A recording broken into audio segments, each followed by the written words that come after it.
Bismillahirrahmanirrahim. Assalamualaikum warahmatullahi wabarakatuh.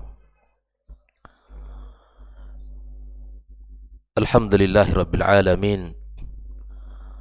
Wassalatu wassalamu ala nabiyyil mursalin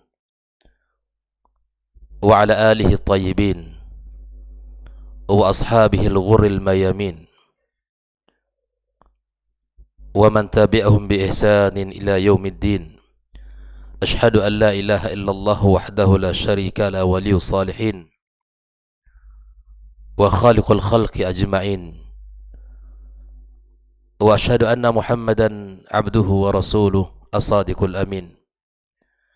Ya ayyuhalladzina amanu taqullaha haqqa tuqatih wa la tamutunna illa wa antum muslimun. Subhanaka la ilma lana illa ma 'allamtana innaka antal alimul hakim. Amma ba'd. Ma'asyiral hadirin wal hadirat minal muslimin wal muslimat, jamaah salat subuh Masjid At-Taqwa Indo As-Sakinah rahimakumullah, dan seluruh sahabat KMTV dan Radio Rabbani dimanapun berada yang saya muliakan. Alhamdulillah, puji dan syukur marilah senantiasa kita ucapkan kepada Allah Subhanahu wa taala yang senantiasa membukakan jalan kebaikan untuk kita, yang memudahkan jalan-jalan yang ia cintai. Di antara bentuk jalan yang ia cintai adalah ibadah fardu subuh yang kita lakukan barusan.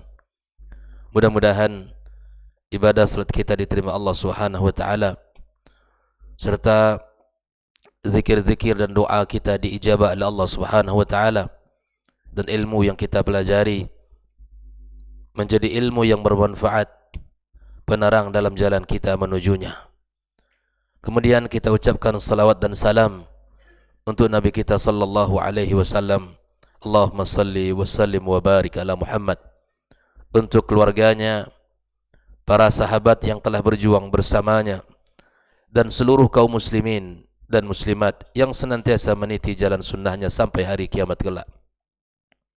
Kemudian tak lupa kita berdoa kepada Allah untuk kedua orang tua kita yang telah membesarkan dan mendidik kita, yang telah berjasa kepada kita, mengajari banyak hal dalam kehidupan.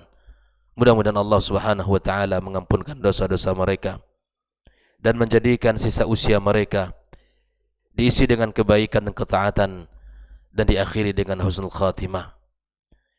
Kepada para guru, para masyayikh yang telah mengajari kita, semoga Allah Subhanahu wa taala memberkahi hidup, memberkahi seluruh apa yang mereka lakukan. Allah berkahi keluarga mereka, Allah berkahi harta mereka dan kehidupan mereka. Ma'asyiral hadirin wal hadirat rahimakumullah, kembali kita melanjutkan pembahasan tentang wasiat Rasulullah sallallahu alaihi wasallam. Pagi ini adalah wasiat yang ke-11, yang di antara pesannya Rasulullah sallallahu alaihi wasallam adalah adamus syirki billah, di mana kita tidak boleh mensyirikkan Allah Subhanahu wa taala. Karena kesyirikan adalah dosa besar. Kesyirikan adalah kezaliman yang sangat nyata. Maka tidak pantas bagi seorang yang beriman kepada Allah untuk mensyirikkan Allah tabaraka wa taala. Di mana kesyirikan itu akan menggugurkan amal-amal kita, yang akan menyebabkan kita sengsara di sisinya. Di mana seseorang telah melakukan banyak kebaikan, banyak amal saleh, namun kemudian Allah akan tidak pandang kebaikan itu karena kesyirikan yang telah ia lakukan di dunia. Para ulama menjelaskan bahwa di antara bentuk kesyirikan itu adalah di mana manusia melakukan sesuatu atau menduakan Allah yang mana kekhususan itu hanya bagi Allah tabaraka wa taala. Di antara kekhususan yang dimiliki oleh Allah tabaraka wa taala adalah kekhususan dalam uluhiyah kepadanya, beribadah kepada Allah, tunduk kepada Allah tabaraka wa taala, menjadikan tujuan doa kita kepadanya, dan seluruh apa yang kita kaitkan dalam ibadah kita hanya kepada Allah tabaraka wa taala. Kekhususan yang kedua adalah dalam bab ar-rububiyah, yang itu hanya milik Allah tabaraka wa taala. Allah yang mencipta langit dan bumi, Allah yang menumbuhkan tumbuh-tumbuhan, Allah yang menurunkan hujan dari langit, dan Allah yang mengatur seluruh alam, baik yang di langit maupun yang di bumi, ataupun yang ada di antara keduanya. Dan yang ketiga adalah kekhususan pada asma dan sifat Allah tabaraka wa ta'ala. Dan kesyirikan bisa terjadi pada salah satu dari tiga perkara tersebut. Maka Syalbani rahimahullah ta'ala mengatakan, barang siapa yang bisa menjaga dirinya pada tiga kekhususan milik Allah tabaraka wa ta'ala, maka itu adalah mukmin atau muwahhid yang sejati. Dia hanya menyerahkan ibadah kepada Allah dan meyakini Allah tabaraka wa ta'ala dialah salah satu zat yang pencipta dan pengatur alam semesta ini, serta mengesahkan Allah dalam asma dan sifatnya sebagaimana kaidah yang telah disampaikan oleh para ulama, itsbatu ma asbata Allah tabaraka wa ta'ala an nafsihi, kita menetapkan sesuatu yang ditetapkan Allah tentang dirinya, dan kita nafikan apa yang dinafikan Allah tentang dirinya, min ghairi tahrifin wala ta'wilin wala tamthilin wala ta'tilin, tanpa embel-embel di mana kita mentakwilnya, tanpa kita mentaktilnya, dan tanpa kita mentamsil Allah tabaraka wa taala dengan makhluknya. Ini adalah salah satu cara bagaimana kita selamat daripada atau pada bab asma dan sifat Allah tabaraka wa taala. Ma'asyiral hadirin wal hadirat rahimakumullah.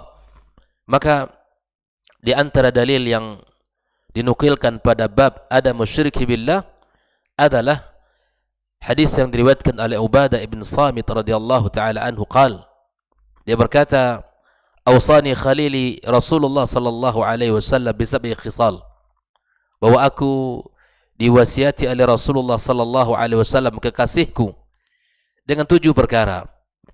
Faqala, maka Nabi alaihi salatu wasallam mengatakan, la tusyriku billah, jangan kalian mensyirikkan Allah subhanahu wa ta'ala, wa in qutti'tum aw hurriktum aw sallibtum, meski kalian sampai dipotong-potong atau dibakar, bahkan mungkin disalib, andai pun kalian mendapatkan tantangan seperti itu, wala tusyriku billahi wahdah wala tusyriku billahi syai'ah, jangan pernah kita mensyirikkan Allah tabaraka wa ta'ala dengan satu apapun, walaupun nyawa kita harus melayang, walaupun kita harus mengakhiri kehidupan kita. Kokohlah di atas akidah yang benar, kokohlah di atas penyembahan Allah tabaraka wa ta'ala, jauhkan dari perbuatan syirik dengan segala bentuk warna dan coraknya. Hari ini waliyadu billah, banyak kesyirikan-kesyirikan yang dilakukan orang di saat dia meyakini dulu dia adalah orang yang saleh ketika di dunia, orang yang baik, orang yang taat, orang yang senantiasa dekat dengan Allah, bahkan disebut dengan wali Allah tabaraka wa ta'ala. Namun setelah dia meninggal dunia, lalu kemudian masih ada di antara kaum muslimin yang datang meminta, berdoa kepada si fulan yang dulu orang saleh yang telah meninggal dunia. Dia sendiri tahu bahwa dia adalah seorang yang telah meninggal. Dia sendiri tahu bahwa dia tidak memiliki apa-apa. Dia sendiri tahu kalau si fulan telah habis seluruh amal kecuali 3 hal yang telah disebut oleh Rasulullah sallallahu alaihi wasallam. Maka memohon kepada yang sudah meninggal dunia, walaupun dia dulu seorang laki-laki yang saleh. Ini adalah perbuatan yang dimurkai dalam agama kita, perbuatan kesyirikan yang sangat zalim. Seseorang jika meminta-mintalah kepada Allah tabaraka wa ta'ala, maka di antara bentuk tawasul yang masyru' yang dibolehkan dalam Islam adalah bertawasul dengan orang yang saleh yang masih hidup. Adapun dia yang sudah meninggal dunia, maka dia untuk dirinya sendiri tidak memiliki kemampuan, untuk dirinya sendiri tidak memiliki kekuatan, apalagi bisa membantu orang atau bisa mengijabah, menyampaikan doa mereka kepada Allah tabaraka wa ta'ala. Karena pada bab ini ada satu hal yang mesti kita ketahui, bahwa mereka meyakini kita hanya minta kepada Allah melalui si fulan. Ikhwani kaum muslimin rahimakumullah, hal yang seperti ini mesti kita kenali, hal yang seperti ini mesti kita ketahui, bahwa ini merupakan perbuatan syirik yang akan menggugurkan seluruh amal kebaikan kita di sisi Allah Subhanahu wa taala. Masih banyak contoh di dalam bab-bab seperti ini. Di saat musibah tiba, atau di saat ya, bencana banjir tiba, masing-masing sibuk untuk mempersembahkan, menyembahkan sesuatu untuk alam ini atau untuk penjaga tempat tersebut agar mereka selamat dari bencana dan musibah itu. Tentu ini merupakan perbuatan yang zalim, yang dibenci Allah tabaraka wa taala. Maka ingatlah pesan Rasulullah sallallahu alaihi wasallam ini, wala tusyriku billahi syai'a. Jangan engkau syirikkan Allah tabaraka wa taala dengan satu apapun. Dalam kehidupan kita, dalam bab anak, mendidik keluarga kita, masih saja ada di antara kaum muslimin yang meyakini jika anak sudah lahir maka diberikan ya di antara bentuk-bentuk tangkal yang mesti ya dilengketkan pada anaknya yang akan menjaga, dan diyakini itu akan menjaga dari segala bentuk gangguan-gangguan dan lain sebagainya. Maka kita sebagai muslim yang sejati mengesahkan Allah tabaraka wa taala, tidak boleh kita mensyirikkan Allah dengan satu apapun. Kita sebagai orang tua di dalam keluarga harus berusaha menjaga, memagar akidah kita dan akidah anak-anak kita. Dan kita sebagai guru pun demikian, harus meluruskan keyakinan-keyakinan yang salah, dan harus mengajarkan keyakinan-keyakinan yang benar kepada anak didik kita. Ikhwani kaum muslimin rahimakumullah. Inilah di antara pesan Rasulullah sallallahu alaihi wasallam. Kemudian Nabi menyebutkan kepada Ubadah ibn Samit, "Wala tatrukus salata muta'ammidina faman tarakaha muta'ammidan faqad kharaja minal millah." Jangan kalian tinggalkan salat dengan sengaja, karena barang siapa yang meninggalkan salat dengan sengaja, maka sungguh dia telah keluar dari agama ini. Bukankah Rasulullah sallallahu alaihi wasallam mengatakan, "Al-ahdu alladhi bainana wa bainahum as-salah." Yang menjadi pembeda kita dengan mereka itu pada salat. Yang menjadi pembeda antara kita dengan orang yang tidak beriman ada pada salat. Barang siapa yang meninggalkan salat dengan sengaja dia meninggalkan, maka kemudian dia masuk pada bab faqad kharaja minal millah. Maka kita harus sadar pula bahwa di antara perkara yang paling pertama yang akan dihisab Allah adalah ibadah salat kita. Salat merupakan tiang agama kita, yang mana dengan kita menjalankan salat maka tegaklah agama kita. Oleh ikhwanikum muslimin rahimakumullah, mari kita senantiasa nasihati diri kita, anak kita, santri-santri kita, anak didik kita, agar senantiasa menjaga salat. Rasulullah sallallahu alaihi wasallam adalah qudwah kita dalam bab ini. Rasulullah sallallahu alaihi wasallam adalah contoh kita dan diikuti oleh para sahabat Nabi yang mulia, yang diikuti oleh para tabi'in dan tabi'in, orang-orang yang saleh, as-salafus saleh. Mereka adalah qudwah kita di dalam ibadah ini. Orang-orang yang telah membuktikan bahwa salat merupakan ibadah yang agung di dalam Islam, tidak pernah ditinggalkan walaupun dalam keadaan perang sekalipun. Kita ketahui perang adalah saat-saat yang sangat menakutkan dan menegangkan, tapi kemudian syariat Islam mengatur bahwa tidak boleh meninggalkan salat walaupun dalam keadaan seperti itu. Oleh itu kaum muslimin rahimakumullah, jika seandainya ada di antara kaum muslimin yang dengan sengaja meninggalkan ibadah salat, ingatkan, nasihati, jelaskan, terangkan bahwa salat merupakan tiangnya agama. Barangkali dia belum tahu, barangkali dia belum faham, ingatkan dengan dalil-dalil Al-Quran dan Sunnah, ingatkan dengan perkataan Rasulullah sallallahu alaihi wasallam, ingatkan dengan perhatiannya para sahabat Nabi, para tabi'in dan tabi'in, sehingga mereka memahami bahwa ternyata ibadah salat itu adalah ibadah yang sangat agung di dalam Islam. Kalaulah bukan ibadah yang sangat agung, maka Rasulullah sallallahu alaihi wasallam tidak menjemputnya di atas ke langit ketika Isra dan Mi'raj, karena salat merupakan salah satu ibadah yang dijemput oleh Nabi kita alaihi salatu wassalam, perintahnya ke langit sana. Ini salah satunya ibadah yang sangat mulia. Oleh ikhwani kaum muslimin, jangan pernah kita tinggalkan salat kita. Jangan pernah tinggalkan ibadah salat, karena itu adalah lambang seorang muslim. Dia adalah lambang seorang muslim. Yang kemudian yang nasihat atau wasiat Rasulullah sallallahu alaihi wasallam kepada Ubadah ibn Samit, wala tarkabul ma'siyah fa innaha sukhtullah. Jangan engkau mudah untuk melakukan maksiat, melakukan kemaksiatan, karena sesungguhnya kemaksiatan itu adalah kemurkaan Allah tabaraka wa taala. Ada sebuah kalimat yang sangat indah dari perkataan ulama salaf kita, bahwa jangan engkau melihat kecilnya maksiat, tapi lihatlah kepada siapa yang engkau durhakai. Jangan engkau lihat ini adalah maksiat kecil dan ini perkara yang ringan. Tidak. Jangan pernah kita melihat perkara ringan itu, tapi lihatlah siapa yang kita durhakai, Allah tabaraka wa ta'ala. Allah azza wa jalla yang telah memberikan ke kita segala kebutuhan kita, yang telah memberikan kepada kita banyak kebaikan. Tapi ingatlah siapa yang kita durhakai, Allah tabaraka wa ta'ala. Dan maksiat mengundang murka Allah tabaraka wa ta'ala. Maksiat akan mengundang kesempitan hidup. Maksiat akan mengundang banyak musibah dan bencana di muka bumi ini. Oleh ikhwanikum muslimin rahimakumullah, sesungguhnya kemaksiatan itu akan mendatangkan banyak kemurkaan, banyak keburukan, baik itu dalam diri kita, baik itu dalam keluarga kita maupun masyarakat kita. Jangan pernah kita bermudah-mudah melakukan maksiat, karena itu adalah kemurkaan di sisi Allah tabaraka wa ta'ala. Wala tarkabul ma'siyah fa innaha sukhtullah tabaraka wa ta'ala. Kemudian di antara wasiat Nabi alaihi salatu wassalam kepada Ubadah ibn Samit, wala tashrabul khamra fa innaha ra'sul khataya kulliha. Janganlah engkau minum khamar, karena sesungguhnya khamar itu biangnya segala keburukan. Ya,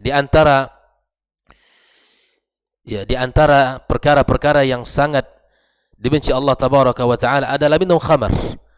Karena di antara sabda Rasulullah sallallahu alaihi wasallam, Nabi kita mengatakan bahwa orang yang minum khamar itu seperti orang yang menyembah berhala, di mana Rasulullah sallallahu alaihi wasallam mengatakan pecandu khamar disamakan dengan penyembah berhala. Sebagaimana hadis Abu Hurairah radhiyallahu taala anhu, di mana Rasulullah sallallahu alaihi wasallam bersabda, mutminul khamri ka'abidi wathan. Pencandu khamar seperti orang yang menyembah berhala. Bayangkan, pecandu khamar itu, orang yang suka minum khamar, seperti orang yang menyembah berhala. Waliyadzubillah. Ini perkara yang sangat dibenci Allah Subhanahu wa taala. Dalam Hasyiah As-Sindi Al-Ibn Majah disebutkan bahwa Allah tabaraka wa taala akan mengumpulkan peminum khamar dengan penyembah berhala, karena Allah menyebutkan mereka satu dalam ayat innamal khamru wal maisir. Dijelaskan dalam ayat ini bahwa Allah tabaraka wa taala akan mengumpulkan mereka, para pejudi, kemudian minum khamar, Allah akan satukan, dan para penyembah berhala Allah akan satukan mereka di hari kiamat kelak. Begitu pula ya salat, keduanya tidak diterima Allah Subhanahu wa taala.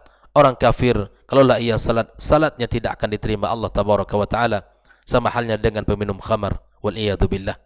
Oleh ikhwanikum muslimin rahimakumullah, di dalam hadis yang lain dari Abu Darda radhiyallahu taala an, di mana Rasulullah sallallahu alaihi wasallam bersabda, la yadkhulul jannata mutminu khamrin.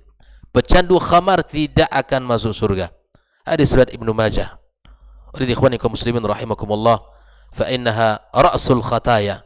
Dia adalah biangnya segala kerusakan dan segala keburukan. Nah, hal ini tentu sangat benar bahwa khamar adalah punca dari segala keburukan, punca dari segala kerusakan, punca daripada segala kekacauan. Oleh ikhwanikum muslimin rahimakumullah, mungkin kita ingat dengan sebuah kisah yang sangat masyhur. Orang-orang ketika ditawarkan untuk berzina, ditawarkan untuk membunuh, ditawarkan untuk minum khamar, dia menolak berzina, dia yakin itu dosa besar. Kemudian dia ingat bahwa membunuh itu dosa besar, akhirnya dia memilih untuk minum khamar. Setelah khamar diminum, seluruh dosa itu dilakukan. Membunuh ia lakukan, kemudian dia berzina ia lakukan, maka dia adalah punca dari segala keburukan. Oleh ikhwani kaum muslimin rahimakumullah, mari kita jaga diri kita dan keluarga kita. Kita ingatkan, kita pesankan jangan sampai kita termasuk orang-orang yang suka meneguk khamar ini. Kemudian di antara wasiat Nabi kita alaihi salatu wassalam adalah wala tafirru minal mauti wa in kuntum fi. Wa kita tidak bisa lari dari kematian. Dimanapun kita berada, maka kematian pasti akan tiba. Tidak bisa kita akan menghindar, baik itu pagi maupun petang, maupun usia muda maupun tua, anak kecil maupun dewasa. Kita tidak bisa lari darinya. Maka jangan sampai kita menunggu kematian tiba baru bertaubat, tapi bertaubatlah sebelum kematian itu tiba. Jangan kita menunggu kematian baru bertaubat, tapi mari segerakan taubat sebelum datangnya kematian itu. Ikhwani kaum muslimin rahimakumullah, di antara wasiat Nabi alaihi salatu wasallam, wala ta'si walidayka wa in amaraka an takhruja minad dunya kulliha fakhruj. Dilarang untuk mendurhakai orang tua. Dilarang untuk mendurhakai perintah orang tua kita. Kemudian di antara nasihat yang berikutnya adalah wala tadha' asaka an ahlik. Jangan engkau sering tempelkan tongkatmu untuk keluargamu. Artinya kita jangan berlaku kasar. Jangan kita berlaku orang yang tidak sayang kepada keluarga kita. Kalau kita sudah ngaji kaum muslimin, kalau kita sudah belajar, maka marilah kita senantiasa tingkatkan kasih sayang kita kepada keluarga kita. Bukankah Rasulullah sallallahu alaihi wasallam katakan, khairukum li ahli wa ana khairukum li ahli. Inilah tanda baiknya mukmin. Tanda seseorang yang menjadi pilihan adalah orang yang paling baik kepada keluarganya. Bukan hanya baik kepada orang di luar sana, di luar rumahnya, kepada sahabatnya, kepada orang kantornya, kepada orang-orang yang berada dalam komunitasnya, tapi kita berusaha menjadi orang yang terbaik kepada keluarga kita dan kepada orang-orang yang Allah berikan kepada kita, yaitu anak dan istri kita. Wa ansifhum min nafsik, dan hendaklah kita berlaku adil kepada mereka. Inilah beberapa wasiat yang disampaikan oleh Rasulullah sallallahu alaihi wasallam kepada Ubadah ibn Samit, dan para ulama mengatakan dalam isnad hadis ini la ba'sa bihima, bahwa hadis ini riwayat At-Tabrani dan Muhammad ibn Nasr dalam isnad ini, bahwa insyaallah la ba'sa bihima, dan mudah-mudahan wasiat-wasiat yang sangat berharga ini bisa kita jaga dalam kehidupan kita, dan wasiat-wasiat yang sangat mulia ini bisa kita amalkan dalam kehidupan kita dengan menjauhkan kesyirikan kepada Allah tabaraka wa taala, dan tidak meninggalkan ibadah salat kita, tidak melakukan kemaksiatan di dalam kehidupan kita, dan tidak meminum khamar karena dia merupakan biang daripada segala kesalahan dan kerusakan. Dan kemudian kita tidak boleh lari daripada kematian. Yang keenam adalah mentaati kedua orang tua kita. Yang ketujuh adalah di mana kita harus berkasih sayang kepada keluarga kita. Jangan senantiasa menempelkan tongkat kita yang senantiasa diberikan dengan ancaman, jadi senantiasa dekat dengan perkara-perkara yang kasar terhadap keluarga kita. Wallahu ta'ala alam. Mudah-mudahan nasihat-nasihat ini bisa kita amalkan dalam kehidupan kita, wabil khusus anak pribadi dan kita semua kaum muslimin dan kaum muslimat dimanapun berada. Dan semoga Allah berikan taufik kepada kita untuk mengamalkannya, dan semoga Allah Subhanahu wa taala berkahi pertemuan kita pada pagi ini, serta Allah kumpulkan kita dalam surganya sebagaimana Allah kumpulkan kita di tempat yang mulia ini. Wa sallallahu ala nabiyyina Muhammadin wasallam. Wa subhanakallahumma bihamdik asyhadu an la ilaha illa anta astaghfiruka wa atubu ilaik. Assalamualaikum warahmatullahi wabarakatuh.